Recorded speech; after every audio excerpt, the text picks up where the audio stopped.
তো দেখো হাড়ির মধ্যে একটা ইঁদুর ঢুকেছে, তো ইঁদুরটাকে এখন বস্তার মধ্যে দেব, তারপর ইঁদুরটাকে মারবো, তাই তো মেঘা? দাঁড়াও, বেড়ে যাবে। ঢুকে গেছি। তখন এই ইঁদুরটাকে ইঁদুরটারে একটু দাও।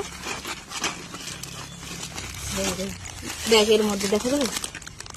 চলেছে। না না না না না না না, প্রতি রাতে ইঁদুর যা বিরক্ত করে, ইঁদুরের জ্বালায় আর থাকা যায় না। তো আজকে কায়দা করে ধরেছি, তো এখন একে মারবো।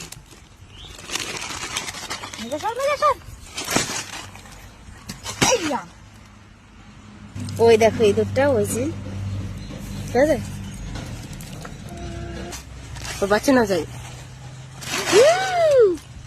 আর জ্বালাবি, এত জ্বালান জ্বালাস, তোকে যে ছাড়ে দেবো সেই কায়দাও নাই, আবার এসে জ্বালাবি। তো এই দেখো পুরো একটা বিড়ালের মতো এত বড় একটা ইঁদুর,